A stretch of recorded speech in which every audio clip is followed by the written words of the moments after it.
Let's tell the truth tonight.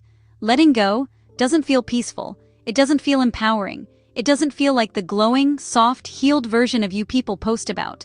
Letting go feels like withdrawal. It feels like your body is panicking, like your chest is caving in, like your mind is replaying memories you know you shouldn't touch anymore. But you do anyway. It feels like craving someone who was never good for you, and hating yourself for still wanting them. And if you've ever laid in bed at night, staring at the ceiling, asking yourself, why is this so hard for me? This is for you. Because what nobody explains is this. You're not just letting go of a person. You're detoxing from a pattern. From a rhythm your mind and body got used to. From emotional highs and lows that wired themselves into your nervous system. You're not weak. You're withdrawing. There's a woman I want to tell you about. She was strong, independent. The kind of woman people described as having it together. But behind closed doors, she was addicted, not to a substance, to a person, to the unpredictability, to the good moments that came just often enough to keep her holding on, to the apologies that sounded like change, but never were. She didn't call it addiction, she called it love, and every time she tried to walk away, something inside her would pull her back, not gently, forcefully. Her thoughts would say, maybe this time will be different. You didn't try hard enough. What if you're giving up too soon? But her body told the truth. The anxiety, the tight chest, the constant overthinking, the exhaustion of loving someone who felt like a roller coaster. Still, she stayed. Because leaving didn't feel like relief. Leaving felt like loss of oxygen. Until one day, she didn't leave because she felt strong. She left because she was tired. Tired of explaining herself. Tired of shrinking. Tired of hoping for a version of someone who only existed in her imagination. And when she finally let go, she thought she'd feel free. She didn't. She felt like she was breaking. The first night, she reached for her phone, then stopped, then reached again, then cried. Not because she didn't know better, but because her body didn't understand the silence. Her body was used to the chaos, used to the checking in, the emotional spikes, the constant, what are we? Without it, she didn't feel peaceful. She felt empty. That's withdrawal. See, when you're in a relationship that constantly gives and takes, that lifts you up and drops you, that confuses you more than it comforts you, your brain starts to associate that unpredictability with attachment. It becomes a loop. Pain, relief, pain, relief. And every small moment of love feels amplified because it's rare. So when you walk away, you're not just missing them. You're missing the hit, the emotional high, the hope, the idea that maybe, just maybe, this time it would finally work. And that's why you go back. Not because you don't know better, but because your system hasn't recalibrated yet. Let's stop shaming ourselves for that. Because healing doesn't always look like strength. Sometimes it looks like sitting on the floor, crying, with your phone in your hand, and choosing not to send the message anyway. Sometimes it looks like missing them, and still not going back. Sometimes it looks like grieving something that wasn't even healthy, because it still mattered to you. And that's where the real work begins. Not in pretending you don't care, but in learning how to sit with the discomfort without running back to what hurt you. Because here's the truth no one told you.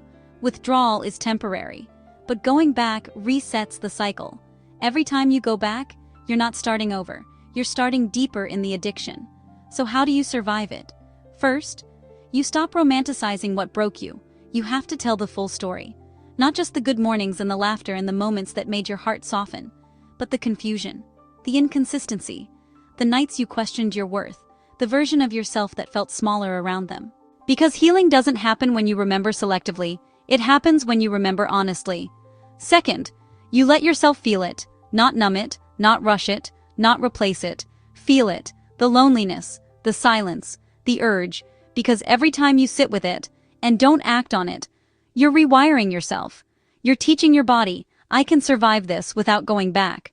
And at first, it feels impossible. Your mind will fight you. It will replay memories like a highlight reel. It will convince you that the good outweighed the bad.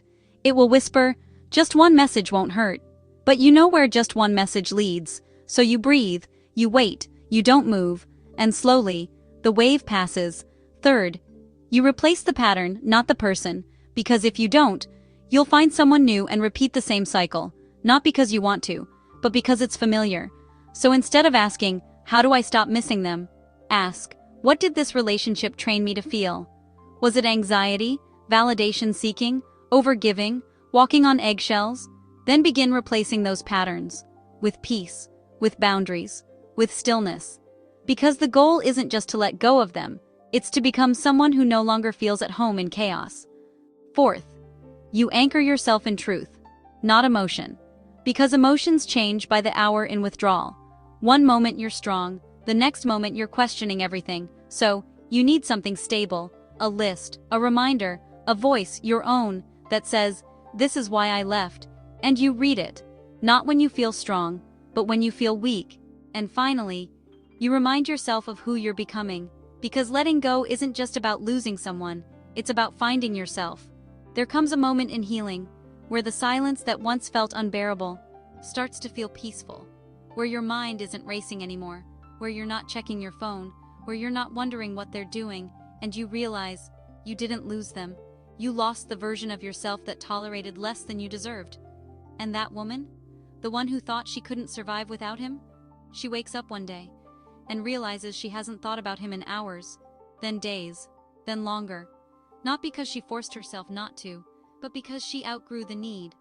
That's the other side of withdrawal. Freedom. But you don't get there by going back. You get there by holding on to yourself.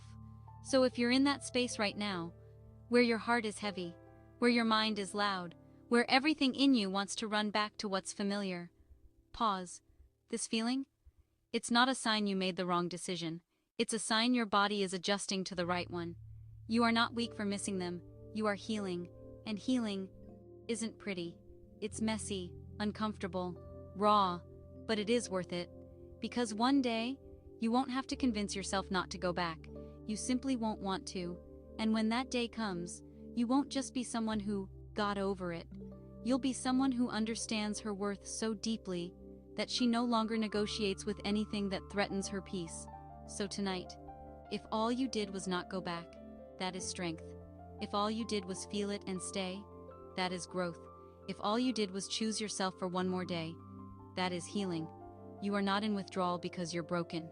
You are in withdrawal because you are detaching from what broke you. And that is the beginning of your freedom. If this spoke to you, I want you to do something powerful. Comment below, "I choose myself." Not for me, but for you. Because every time you say it, you're breaking the cycle. And if you're in that space where letting go feels like withdrawal, just know, you're not alone in this. Subscribe for more real, unfiltered healing content. Turn on notifications so you don't miss what's next.